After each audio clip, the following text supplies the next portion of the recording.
Xin chào các bạn. Thì như là thời gian gần đây mình biết cái dịch virus corona bùng nổ, cũng như là có nhiều người bị những cái dạng bị cảm cúm hoặc là những cái con virus cảm cúm khác nhau, thì nó làm cho ai mà bị sức đề kháng mình nó suy giảm á, thì nó sẽ có nguy cơ mắc bệnh hơn. Thì với cái phương pháp mà mình bảo vệ sức khỏe của Diện Chẩn ngay từ đầu á, thì chúng ta có một số cách để mà làm cho mình tăng cường sức đề kháng mình lên, để nó giúp cho mình chống chọi lại với những cái căn bệnh mà gần đây mà rất là bùng nổ hiện nay ha. Thì mình có cái cách làm, đó là mình có cái bộ huyệt này, nó là bộ huyệt tăng cường tính miễn nhiễm, nó giúp cho mình tăng sức đề kháng, mình tăng cái khả năng chống chọi bệnh tật lên đó. Và kết hợp với cái cách mà day cuộc sống theo 6 đường thần thánh của thầy Bùi Minh Tâm hướng dẫn á, thì với cái cách làm này cũng giúp cho cơ thể chúng ta chống chọi lại bệnh tật tốt. Thì hôm nay thì sẽ hướng dẫn cái cách để mà mình xác định huyệt và mình cách day ấn và dán cao cái bộ huyệt này như thế nào, và cái cách day cuộc sống như thế nào cho nó hiệu quả tốt ha. Rồi, thì ở đây mình có bạn Như thì cũng làm việc ở cái chi nhánh 1 mình ở đây. Cái dụng cụ mình cần có đó là cần một cái que giò 2 đầu nè. Thì cái cây này á, cái đầu nhỏ này chúng ta sẽ dùng để tìm dây ấn huyệt đó. Rồi mình làm cái 6 đường thần thánh ở đằng sau lưng, thì chúng ta sẽ có đây là cao xoa cúp vàng dầu cù là, và mình có cây chày. Thì sẽ dùng cái chày hình dạng chấm than này, mình chấm vào dầu cù là và mình dây cuộc sống ở đằng sau lưng. Rồi sau đó chúng ta sẽ dùng cao salon pass này, mình cắt miếng nhỏ nhỏ và mình dán lên cái bộ huyệt này. Cái việc dán cao salon pass á, là thực ra nó không có, cái salon pass này nó không mang tính chữa trị trong cái cách làm này, nhưng mà mình lợi dụng cái sức nóng của cái miếng salon pass này, nó kích thích vào trong từng huyệt và nó kích thích tiếp tục trong 2 tiếng nữa. Thì thường mình dán cao, mình lưu cao 2 tiếng, rồi sau đó mình bỏ cao ra, rồi 1 tiếng sau nữa thì mình mới bắt đầu mình rửa mặt này kia. Trong cái tờ 52 phác đồ á, có thể cái thứ tự bộ huyệt nó hơi khác, nhưng mà ở đây thì chọn cách làm mình đi từ dưới lên, đó là mình đang làm theo chiều thăng đó. Rồi, đầu tiên ha, mình xác định huyệt 235. Ở đây á là mình thấy cái đường viền cong ụ cầm nè, thì cái chỗ mà thấp nhất ở đây và ngay chính giữa nó là huyệt 127. Như vậy thì 235 nhích xuống khoảng 1 ly phía dưới huyệt 127. Đó, mình day ấn mỗi huyệt khoảng 10 tiếng đếm, hoặc là có thể day ấn lâu hơn cũng được, 30 tiếng đếm, đó là tùy các bạn ha. Rồi đến huyệt 127 nè. Đó, cái viền cong thấp nhất của ụ cầm. Rồi. Mình ấn thẳng góc 90 độ so với mặt da đó, thì đang chọn cái cách ấn này. Rồi. Sau đó tiếp là huyệt 156. 156 thì mình lấy ngay chỗ phần chân cánh mũi này, kéo thẳng xuống và giao với bờ cong ụ cầm. Đây mình gióng thẳng xuống, mình có huyệt 156 nằm ở đây. Đó. Rồi chân cánh mũi kéo xuống và đối xứng với bên này, mình có huyệt 156 ở đây.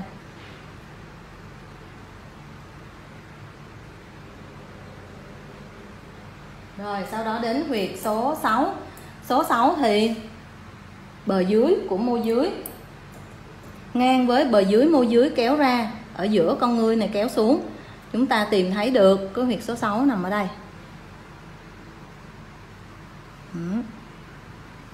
Và tương tự đối xứng qua bên này, mình cũng tìm được một cái huyệt số 6 nằm ở bên này.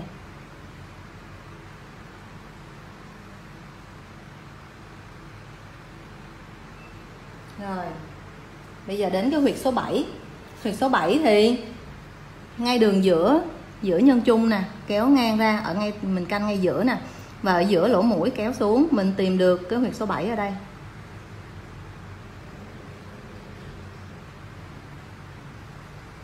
Tương tự đối xứng ở bên này, chúng ta cũng sẽ có một cái huyệt số 7.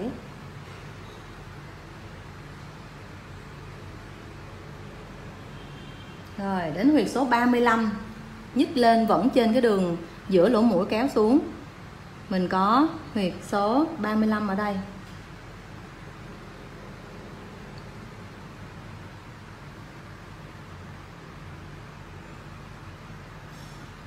Đó. Tiếp theo ra ngay giữa đường này kéo ra, ở giữa môi trên kéo ra, giao nhau ở đây mình sẽ có cái huyệt 38 nè. Đó, thì mình xác định huyệt 38 ở đây. Mình bấm luôn 38 bên này ha, xác định 38 bên này.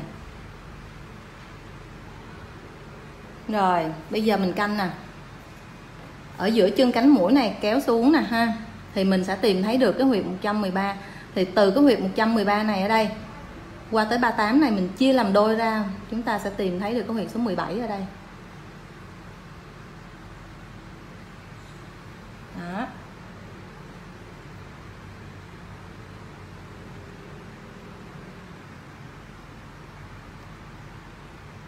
Huyệt số 17. Đến huyệt số 37 thì mình canh nè. Ở giữa cánh mũi kéo ra, giữa con ngươi kéo xuống, chúng ta tìm thấy được con huyệt số 37 ở đây.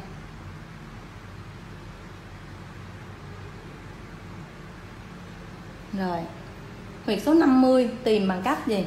Chân cánh mũi kéo ra, giữa con ngươi kéo xuống ha. Nhích ra một tí. Đây. Thì mình tìm được huyệt số 50 ở đây. Rồi đến huyệt số 3 mình coi. Khi mình đẩy cái que giò lên góc đây, mình sẽ gặp giao cái bờ xương ở đây. Đây là cái huyệt 61. Thì từ huyệt 61 này nè, mình kéo ra nè, kéo ngang ra. Ở giữa con ngươi kéo xuống, chúng ta xác định được cái huyệt số 3 nằm ở đây. Tương tự đối xứng qua bên này, mình cũng có một cái huyệt số 3 nằm ở đây.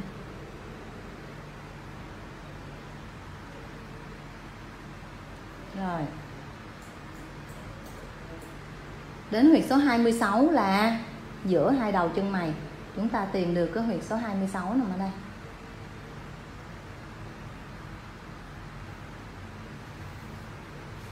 Rồi, huyệt số 300. Ở đây mình xác định 300 bằng cách nè. 26 đến 126 là mí tóc trán nè. Đúng không? Đây. Thì chỗ này mình chia làm đôi ra, mình chia cái đoạn này ra làm đôi. Mình sẽ có được huyệt 103 nằm ở giữa trán. Thì từ 103 này và 126 mí tóc trán này, mình lại chia làm đôi một lần nữa, mình kéo ngang ra và bờ trong tròng đen kéo lên, chúng ta xác định được huyệt số 300 nằm ở đây. Đó. Và tương tự mình có một cái điểm đối xứng qua bên này.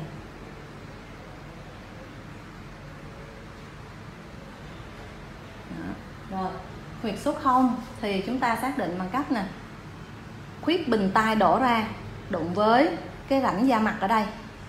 Khuyết bình tai đổ ra đụng rãnh da mặt, chúng ta có được huyệt số 0 nằm ở đây. Và bên này chúng ta cũng có một cái huyệt số 0 nằm ở đây.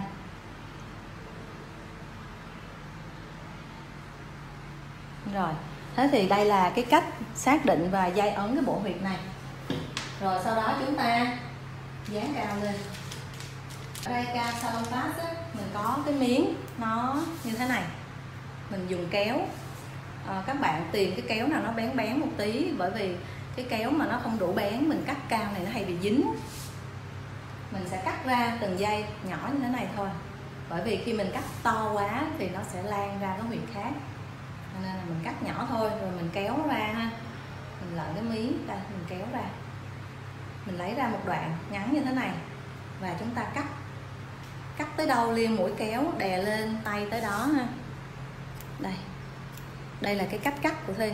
Thì các bạn có thể tìm ra một cái cách nào cắt nó có thể thuận tiện hơn cho các bạn cũng được. Nhưng mà chúng ta cố gắng cắt cái miếng cao sao cho nó vuông vức. Bởi vì bệnh nhân của mình sẽ dán cái miếng cao này trên mặt 2 tiếng. Thì trong 2 tiếng này có thể tranh thủ đi đâu làm việc gì đó thì không có bị xấu trên mặt nha. Và khi dán cũng vậy, khi dán chúng ta cũng quay cái miếng cao, dán tại hình thôi cho nó đẹp. Rồi bây giờ thì sẽ dán cao cái bộ huyệt này. 127 nè, 235 nè,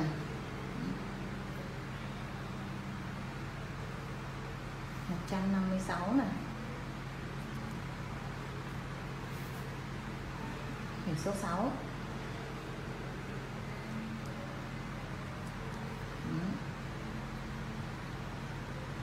Số 7 nè,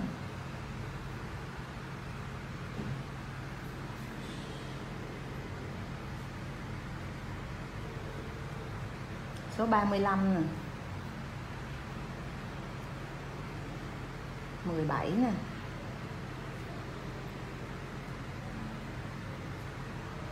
38 nè,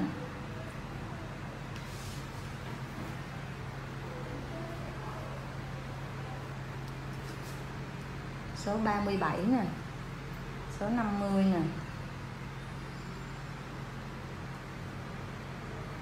số 3 nè, 26 nè,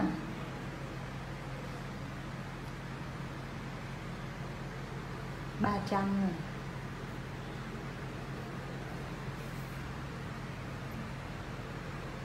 số 0 nè,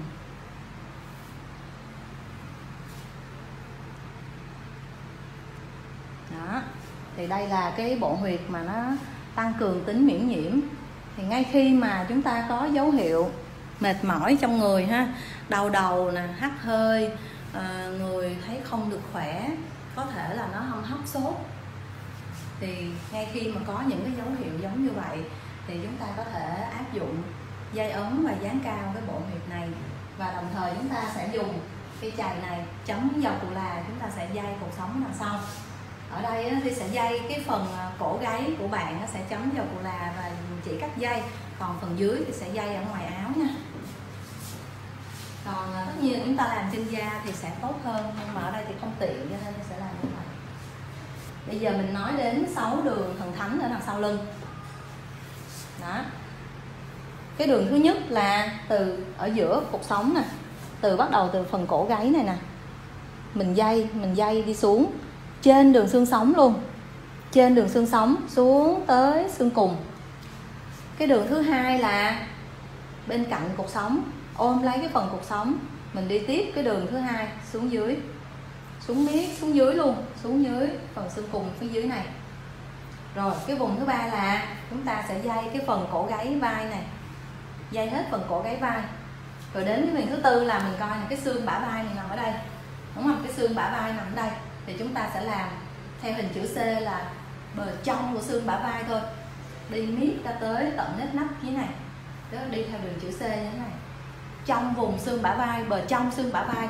Mình không làm trên cái bả vai này, bởi vì khi mà mình dây ấn trên cái bả vai này nhiều, nó có thể mình làm cho mình bị tê tay á, cho nên là chúng ta làm theo bờ cong của xương bả vai này ra tận nếp nách ở đây. Đó, rồi cái đường tiếp theo nữa là gì? Đi từ trên này, nếu mình canh ha, ở đây nè nó có cái cơ thắt lưng lớn này, thì khi mình canh làm sao mà mình lấy cái cạnh cao nhất của cơ thắt lưng này, mình dây xuống từ đây, mình dây xuống dưới tận phía dưới mông này. Đó là cái đường thứ 5. Và cái đường thứ 6 là nó ôm theo cái eo của mình ở ngay cái đỉnh của xương sườn số 11, 12 đây nè. Đó, mình ôm theo cái eo này, mình dây ra tiếp cái đường dưới này. Đó là độ 6 đường ha. Còn cái cách dây là gì? Mình chấm dầu cù là. Đầu tiên mình sẽ di trước cho dầu nó chảy đều ra. Thứ nhất là nó giữ ấm, mà thứ hai là nó làm trơn. Nó làm trơn cái da, nó không bị rít da, làm cho người ta bị rát. Cho nên là chúng ta sẽ dây nó. Rồi, khi mình bôi cao như thế này xong, mình dây liều lượng sao mình dây là làm sao cho cái vùng đó nó ửng đỏ lên, có nghĩa là khí huyết nó lưu thông, thì nó làm cho người bệnh sẽ ấm người lên, đó là được ha. Mà trong quá trình dây chúng ta sẽ phát hiện ra, tương tác với người bệnh á, để người bệnh nói cho mình biết rằng là cái điểm đó nó chỗ nào người ta bị đau nhói, hoặc là mình cảm nhận phía dưới cái chày của mình cái phần cơ nào nó bị co cứng, lục cục, lòn hòn gì đó, hoặc là nó có những cái thứ cơ căng cứng thì chúng ta sẽ tập trung dây ở đó. Và chúng ta sẽ đi theo chiều lên xuống, chúng ta không xoáy tròn nha. Đó, mình cầm chày, vừa dây không cần quá nhanh, mà chúng ta đều tay như thế này. Và mình vừa dây mình vừa điều tiết cái hơi thở của mình, để khi mình làm cho một người rồi, mình có thể làm cho những người tiếp theo mà mình không có bị mệt. Đó. Em có bị mỏi phần này không Như? Hơi, tại vì thấy nó hơi căng cứng cứng phần này ha. Đó. Rồi chúng ta đi tiếp nè.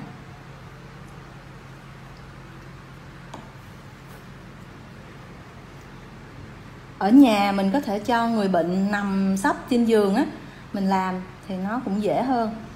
Nhưng mà riêng cái vùng cổ gáy ở đây thì thấy rằng là mình ngồi thì sẽ dễ làm hơn. Mình ngồi cũng được, mình nằm cũng được ha.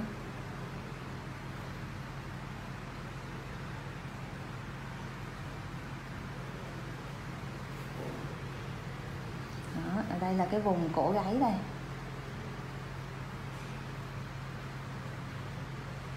Rồi mình chia từng đoạn ra mình làm cũng được ha. Thì sẽ làm hết cho dứt điểm cái vùng cổ gáy xong rồi xuống dưới. Tiếp theo là cái đường mà ôm lấy cái xương cột sống cổ nè, xuống tới chỗ đoạn ngực nè. Đó.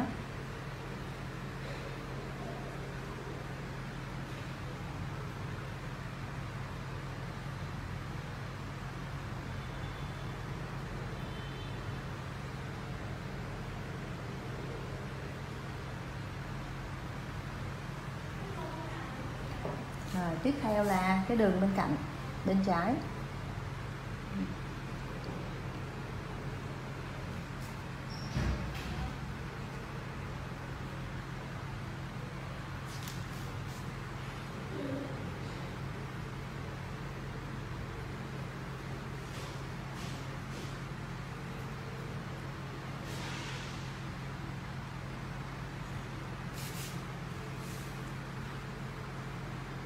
Đó, cái cách dây là chúng ta sẽ dây như thế này. Qua tới vùng vai nè.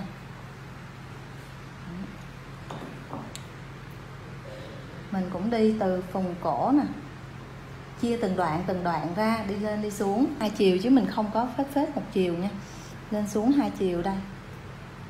Đó.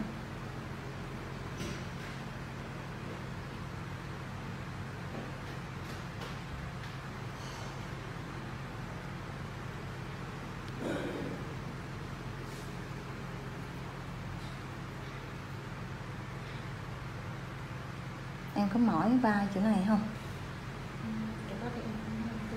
Đây nè, cứng ha.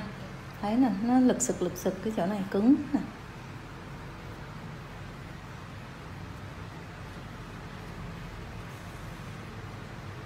Cái cách dây này nè thì nó giúp cho mình lướt qua cái cơn cảm lạnh rất hay.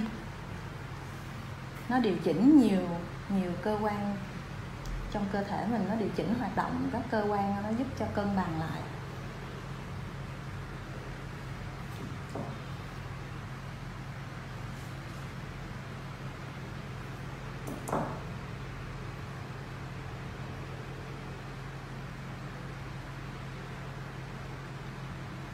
Bên này bạn Như cũng bị cứng, nó lực sực bên này ha.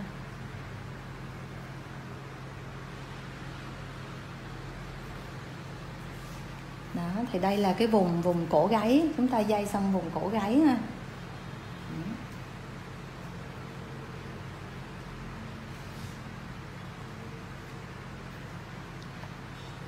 Rồi tiếp theo đến cái vùng phía dưới, vì là ở đây mình không tiện dỡ áo ra nên sẽ làm ngoài áo, đi tiếp ngoài áo vậy cũng được ha. Đó, mình dây tiếp nè, trên xương sống luôn, rồi mình đi tiếp xuống dưới. Đó.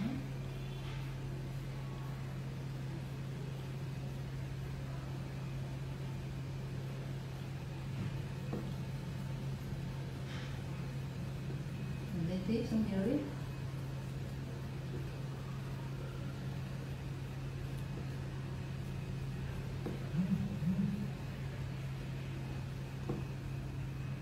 Và mình đi xuống dưới chỗ xương cùng và xương cụt dưới này luôn.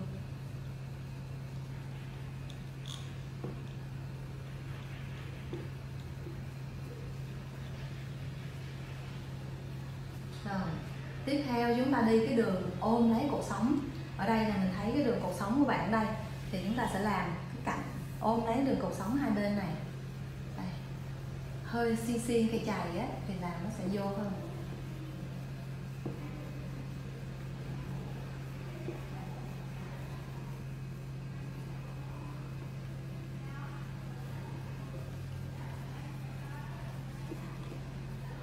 Và đi tiếp xuống dưới.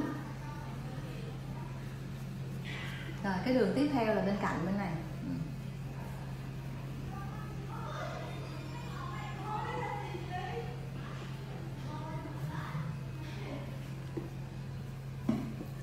Đi xuống dưới luôn. Và cái tiếp theo nữa là gì? Cái viền xương bả vai nè. Trên này xong mấu đầu. Xéo qua cạnh này, bờ trong xương bả vai nè. Đó, chúng ta di tiếp. Và mình xiên cây chày, mình đi ra ngay cái nếp nách này luôn nè.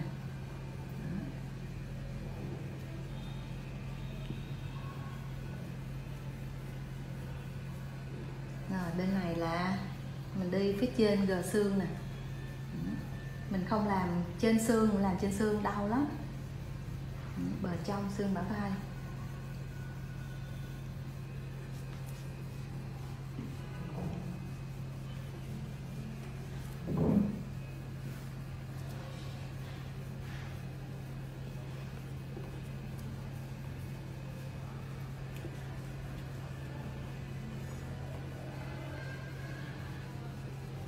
Ra tới cái nếp nách chỗ này.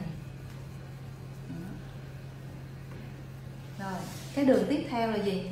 Từ cái đường vào trong xương bả vai này mình đi tiếp cái đường thẳng xuống trên cái cơ, cái cạnh cao nhất của cơ thắt lưng này ha, là mình đi tiếp xuống.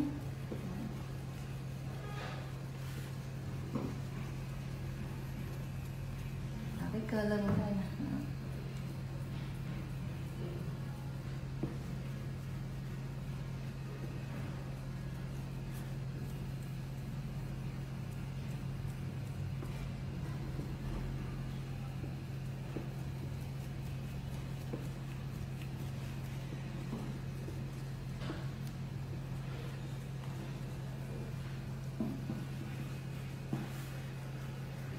Mình có thể áp dụng để chữa đau lưng ở cái vùng này bằng cách là mình day thật là kỹ cái vùng này.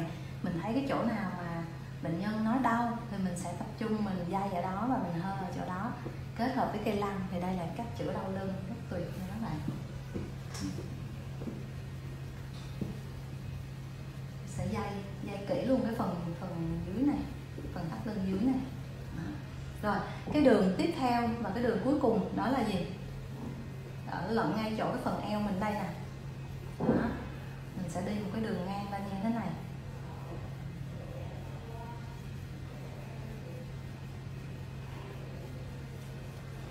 Đi ngang ra phần eo.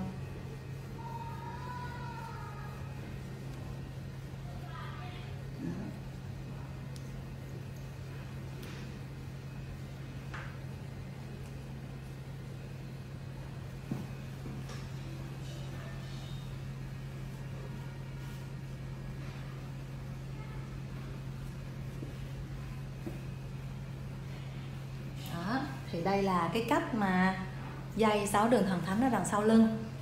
Thì mình day cho đến khi nào bệnh nhân thấy ấm người lên là được ha. Còn không thì mình thấy cái vùng da đó nó đỏ ửng lên thì có nghĩa là máu huyết nó lưu thông rồi á, thì chúng ta có thể đổi qua vùng khác được rồi. Còn nếu như mà bạn nào thấy rối quá, không nhớ chỗ nào hết thì gì, cứ cầm day hết nguyên cái lưng này thì cũng được. Nhưng mà tuy nhiên nhớ là gì, mình tránh đừng có day lên cái vùng xương bả vai chỗ này nhiều, bởi vì khi mình day trên này nhiều quá có thể làm cho người ta bị tê tay. Đó, chỉ lưu ý vậy thôi. Còn thì ai đau cổ gáy thì có thể ứng dụng phần cổ gáy nhiều, ai đau lưng thì ứng dụng ở trên lưng nhiều. Và chúng ta ngoài ra có thể kết hợp thêm cái cây lăn cầu gai đuôi lớn này nè, chúng ta lăn hết nguyên cái lưng này cũng giúp cho cái huyết lưu thông và làm ấm người lên. Đó.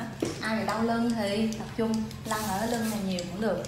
Mình có thể kết hợp thêm máy sấy tóc á, như một tay á mình cầm máy sấy tóc ở đây và một tay thì lăn, mình đẩy lên rồi đẩy xuống như thế này. Đó. Mình đẩy lên đẩy xuống, mình lăn như thế này để mình chữa đau lưng. hoặc là gì đau thần kinh tọa thì cơn đau nó lan xuống chân, mình có thể ứng dụng mình lăn luôn theo cái chiều đi xuống chân cũng được đó. Rồi thì á với cái cách làm này á thì nó giúp cho mình tăng sức đề kháng lên, nó làm ấm cơ thể, đặc biệt ở đây là cái vùng phổi nè, ngay cái vùng phía lưng trên này là vùng phổi. Thì khi mà mình bị ho hoặc là bị những cái triệu chứng gì liên quan đến phổi á, thì chúng ta có thể làm cái vùng này kỹ hơn, làm kỹ, tập trung kỹ ở vùng này. Sau đó chúng ta có thể dùng nhang ngải cứu để mình hơ bắt đầu từ xương cùng dọc cột sống đi lên. Mình có thể ứng dụng mình hơ hết nguyên những cái theo cái đường này cũng được đó. Thì ở đây á, thì có cây đèn này dùng thay cho cái nhang ngải cứu, bởi vì nhang ngải cứu thì nó bị cái đặc điểm nó bị khói quá đó, cho nên là thì sẽ dùng cái đèn này. Và cách hơ là gì, mình để một cái ngón tay làm trụ nha đó, để mình giữ cùng khoảng cách và mình hơ cái vùng này, mình hơ từ từ di chuyển lên. Thì với cái cách hơ này á chúng ta hơ kỹ vùng này thì nó lại càng tăng cái hiệu quả lên. Tuy nhiên lưu ý là gì, mình không hơ vùng cổ gáy này quá nóng quá nhiều, bởi vì khi mình hơ vùng cổ gáy nóng nhiều quá có thể làm cho người bệnh bị chóng mặt, nên mình chỉ có lưu ý như vậy thôi. Còn thì mình với cách hơ này nó giúp cho ấm cơ thể lên và nó tăng cái hiệu quả của cách dây này hơn rất nhiều đó. Rồi thì mời Như quay lại để cho mọi người xem lại ha. Đây là cái bộ huyệt mà mình dùng để nó tăng cường tính miễn nhiễm, tăng cái khả năng chống chọi lại với những cái con virus gây hại từ môi trường bên ngoài. Thì ngoài ra chúng ta sau khi mà chúng ta làm cái này rồi á thì chúng ta cũng lưu ý là gì, mình không có uống nước đá lạnh nè ha, hạn chế nước đá lạnh, hoặc là dùng những cái kem, ăn kem hoặc là gì đó. Rồi mình hạn chế tối đa cái việc mà máy lạnh hoặc là quạt thổi trực tiếp vô người mình đó. Máy lạnh thì nói chung là hạn chế được là tốt nhất, bởi vì mình biết là những con virus đó hoặc là những con vi khuẩn thì cái môi trường mà ấm áp đó, thì có thể là tiêu diệt được nó, còn môi trường mát mẻ thì nó sẽ sinh sôi nảy nở rất là nhanh. Và chúng ta cũng lưu ý là gì, mình hạn chế tắm đêm á, đi tắm muộn quá cũng không có tốt đó, cho nên là hiện nay đi ra ngoài đường á, chúng ta nhớ đeo khẩu trang, rồi vệ sinh tay thật là kỹ. Ví dụ như đi đâu về ha, chúng ta rửa tay và sát khuẩn tay, rồi đeo khẩu trang. Thì cách đeo chắc là trên mạng cũng các vị bác sĩ có hướng dẫn cũng nhiều, thì chúng ta đeo để phòng ngừa những cái dịch tiết mà nó bắn ra từ người bệnh cũng như từ chúng ta đến người bệnh. Đó là mình phòng ngừa lây nhiễm cho nhau là như vậy. Đeo thì khi mà tháo ra thì mình nắm cái cọng dây, mình tháo ra và mình vứt đi thôi, chứ mình tránh mình rờ vào trong cái khẩu trang đó. Đó là cái cách mà phòng ngừa bệnh hiện nay mà chúng ta nên tuân thủ theo. Còn cái việc mà ăn uống chung ly tách mà khi mình đi ăn ở ngoài hàng, ngoài quán thì chúng ta cũng nên lưu ý vấn đề đó. Đó thì có với lại theo như cái quan điểm của viện Chẩn á, thì cách ăn uống mình lưu ý là ngoài cái mình phân về chất ra, mình còn phân về tính, đó là tính âm và tính dương của thực phẩm.